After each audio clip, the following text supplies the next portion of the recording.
നമസ്കാരം. മീഡിയ കമ്പാനിയുടെ വളരെ പ്രാധാന്യമറിയിക്കുന്ന ഡെയിലി അപ്ഡേറ്റിലേക്ക് സ്വാഗതം. എല്ലാവരും ശ്രദ്ധിച്ചിരിക്കേണ്ട പ്രധാനപ്പെട്ട കുറച്ച് ഇൻഫർമേഷൻ ഈ സമയത്ത് ഷെയർ ചെയ്യുന്നു. ഏറ്റവും ആദ്യത്തെ പ്രധാന അറിയിപ്പ്, ജനുവരി മാസത്തെ ക്ഷേമ പെൻഷൻ മുടങ്ങിയവർക്ക് നാളെ മുതൽ വീണ്ടും വിതരണം ആരംഭിക്കുകയാണ്.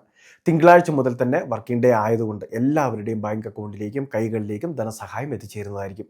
കഴിഞ്ഞ പ്രാവശ്യം, അതായത് കഴിഞ്ഞ ആഴ്ച വിതരണം നടത്തിയ സമയത്ത് നിലവിൽ 26-ാം തീയതിക്ക് ശേഷമാണ് വിതരണം നടത്തിയത്. 26-ാം തീയതി പൊതു അവധിയായിരുന്നു. 27-ാം തീയതി ബാങ്ക് പണിമുടക്കും. ആ ദിവസങ്ങളിൽ ചിലരുടെ ബാങ്ക് അക്കൗണ്ടിലേക്ക് ധനസഹായം കൈമാറാൻ സാധിച്ചിരുന്നില്ല. അത് പിന്നീട് ഒരു പിഴവായിട്ട് മാറുകയും ചിലർക്ക് ആനുകൂല്യം ഇതുവരെ ലഭിക്കാതെ വരികയും ചെയ്തിട്ടുണ്ട്. അപ്പോൾ അവർക്കാണ് ഇപ്പോൾ ആനുകൂല്യങ്ങൾ വീണ്ടും എത്തിച്ചേരുന്നത്. ഇത് ജനുവരിയിലെ ധനസഹായമാണ്. 2000 രൂപ ക്രെഡിറ്റ് ആകുന്നത്. ഇനി അതോടൊപ്പം തന്നെ കേന്ദ്ര പെൻഷൻ സഹായം 200 രൂപ മുതൽ 500 രൂപ വരെ. ഇനി അതോടൊപ്പം തന്നെ കേന്ദ്ര സഹായം 200 രൂപ മുതൽ 500 രൂപ വരെ വാങ്ങുന്നവരുണ്ട്. അതായത് തീർച്ചയായിട്ടും ശ്രദ്ധിക്കുക, നമുക്ക് ലഭിച്ച പെൻഷൻ തുകയിൽ 1500 ലഭിച്ചവരുണ്ടാകാം, അതോടൊപ്പം തന്നെ 1800 ലഭിച്ചവരും 1700 ലഭിച്ചവരും ഉണ്ടാകാം. ഇവർക്കുള്ള ബാക്കി തുക നൽകേണ്ടത് കേന്ദ്ര സർക്കാരാണ്. അതുകൊണ്ട് തന്നെ ഈ ആനുകൂല്യം കേന്ദ്ര സർക്കാരിൻ്റെ വിഹിതമായിട്ടാണ് ബാക്കി തുക കയറേണ്ടത്. അപ്പോൾ അത് ആധാരമായിട്ട് CD ചെയ്തിട്ടുള്ള ബാങ്ക് അക്കൗണ്ടിലേക്ക് ക്രെഡിറ്റ് ആവുന്നതായിരിക്കും. ഈ തുക വിതരണത്തിന് ആവശ്യമായിട്ടുള്ള ഫണ്ട് ഉൾപ്പെടെ സംസ്ഥാന സർക്കാർ കേന്ദ്ര സർക്കാരിൻ്റെ പക്കലേക്ക് ഹാൻഡ് ഓവർ ചെയ്തിട്ടുണ്ട്. അത് കേന്ദ്ര സർക്കാരിൻ്റെ ഉദ്യോഗസ്ഥരാണ് വിതരണം നടത്തേണ്ടത്.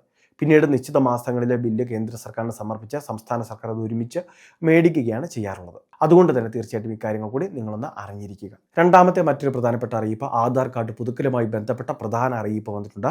നമ്മളുടെ സംസ്ഥാനത്തെ വിദ്യാർത്ഥികളാണ് നിർബന്ധിത ബയോമെട്രിക് അപ്ഡേഷൻ ചെയ്യേണ്ടത്. 5 വയസ്സ് മുതൽ 7 വയസ്സ് വരെയുള്ളവർ, അതോടൊപ്പം തന്നെ 15 വയസ്സ് മുതൽ 17 വയസ്സ് വരെയുള്ളവർ. ഈ പ്രായപരിധിയുള്ളവർക്ക് നിർബന്ധിത ബയോമെട്രിക് ഉണ്ട്. അത് അപ്ഡേഷൻ ചെയ്ത ശേഷം നമ്മളുടെ വിദ്യാഭ്യാസ സ്ഥാപനത്തിൽ കാര്യങ്ങൾ അറിയിക്കുകയും വേണം. ഇത് പൂർത്തിയാക്കിയിട്ടില്ല എങ്കിൽ ഒരുപക്ഷെ നമുക്ക് വിവിധ സേവനങ്ങൾ തടസ്സപ്പെടും. അതായത് വിദ്യാർത്ഥികളുടെ അഡ്മിഷൻ അല്ലെങ്കിൽ സ്കോളർഷിപ്പുകൾ, മറ്റ് എൻട്രൻസ് പരീക്ഷകൾ, ഇവയുടെ വേരിഫിക്കേഷനൊക്കെ തടസ്സപ്പെടും. അതുകൊണ്ടാണ് ഇത് നിർബന്ധമായിട്ട് പൂർത്തീകരിക്കേണ്ടത്. ഭാവിയിൽ സർട്ടിഫിക്കറ്റ് ഉൾപ്പെടെ പ്രശ്നങ്ങൾ ഉണ്ടാവാൻ സാധ്യതയുണ്ട്. അതുകൊണ്ട് തന്നെ എത്രയും വേഗം ഇത് പുതുക്കുക. സൗജന്യമായിട്ട് പുതുക്കാം. അക്ഷയ കേന്ദ്രങ്ങൾ വഴി ഇതിനുള്ള സംവിധാനങ്ങൾ ക്രമീകരിച്ചിട്ടുണ്ട്. ഇതിനെ സംബന്ധിച്ച് വിശദമായിട്ടൊരു വീഡിയോ ഇന്ന് നമ്മുടെ ചാനലിൽ അപ്ലോഡ് ചെയ്തിട്ടുണ്ട്. വീഡിയോ കണ്ട് മനസ്സിലാക്കുക. മൂന്നാമത്തെ മറ്റൊരു പ്രധാനപ്പെട്ട അറിയിപ്പ്, നമ്മളുടെ സംസ്ഥാനത്ത് ആധാർ കാർഡുകളിൽ ഫോട്ടോയോ അതോടൊപ്പം തന്നെ മൊബൈൽ നമ്പറോ അതിലെന്തെങ്കിലുമൊക്കെ മാറ്റങ്ങൾ ഉണ്ടെങ്കിൽ, പ്രത്യേകിച്ച് നമ്മളുടെ ഫോട്ടോയിൽ നിലവിൽ പഴയ ഫോട്ടോയൊക്കെയാണ് ഉള്ളത് എങ്കിൽ അത് അപ്ഡേഷൻ ചെയ്യുന്നതിന് വേണ്ടി ശ്രദ്ധിക്കേണ്ടതാണ്. അല്ലാത്ത പക്ഷം KYC ഫേസ് ഒതൻറ്റിക്കേഷൻ പോലുള്ള സംവിധാനങ്ങൾ നടത്തുന്ന സമയത്ത് പരാജയപ്പെടാൻ സാധ്യതയുണ്ട്. ഇനി അതോടൊപ്പം തന്നെ KYC പോലുള്ള കാര്യങ്ങളിൽ OTP അധിഷ്ഠിത വേരിഫിക്കേഷനും പരാജയപ്പെടും. അതുകൊണ്ട് തന്നെ ആക്റ്റീവായിട്ടുള്ള മൊബൈൽ നമ്പർ, അതോടൊപ്പം തന്നെ ഇപ്പോഴത്തെ നമ്മളുടെ ഫോട്ടോ ആ രീതിയിൽ തന്നെ ഇത് അപ്ഡേഷൻ ചെയ്തെടുക്കുന്നതിന് വേണ്ടിയും ശ്രദ്ധിക്കേണ്ടതാണ്. ഏറ്റവും അവസാനത്തെ പ്രധാന അറിയിപ്പ്, സംസ്ഥാനത്തെ റേഷൻ കടകൾക്ക് നാളെ കൂടി അവധിയായിരിക്കും. ചൊവ്വാഴ്ച മുതലായിരിക്കും റേഷൻ വിതരണം ആരംഭിക്കുക. അത് എല്ലാ റേഷൻ കാർഡ് ഉടമകളും ശ്രദ്ധിക്കുക. ഇനി BPL റേഷൻ കാർഡിലേക്ക് അപേക്ഷ വയ്ക്കാൻ താല്പര്യമുള്ളവരുണ്ടെങ്കിൽ ഇപ്പോൾ APL കാർഡിലുള്ളവർക്ക് അപേക്ഷ വെക്കാനുള്ള അവസരമാണ്. ഫെബ്രുവരി മാസം 13-ാം തീയതി വരെ സമയം അനുവദിച്ചിട്ടുണ്ട്. പ്രത്യേകം ശ്രദ്ധിക്കേണ്ടത്, മുൻഗണന റേഷൻ കാർഡിന് അർഹതയുള്ളവർ അതിനുള്ള മാനദണ്ഡങ്ങളെല്ലാം കൃത്യമായിട്ട് പാലിക്കുന്നവരായിരിക്കണം. സർക്കാർ ജോലിയോ സർവീസ് പെൻഷനോ വാങ്ങുന്നവരുണ്ടാകാൻ പാടില്ല. വിദേശ ജോലിയുള്ളവരുണ്ടാകാൻ പാടില്ല.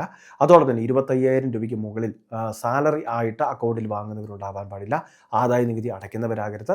നമ്മളുടെ സ്ഥല വിസ്തൃതിയൊക്കെ 1 ഏക്കറിന് മുകളിലാവാൻ പാടില്ല. അത് പിന്നോക്ക വിഭാഗക്കാർക്ക് അതിൽ ഇളവുകളുണ്ട്. ഇനി അതോടൊപ്പം തന്നെ 1000 സ്ക്വയർ ഫീറ്റിന് മുകളിൽ വിസ്തീർണമുള്ള വീട് ഉണ്ടാവാൻ പാടില്ല. വീട്ടിൽ വാഹനം ഉണ്ടാവാൻ പാടില്ല.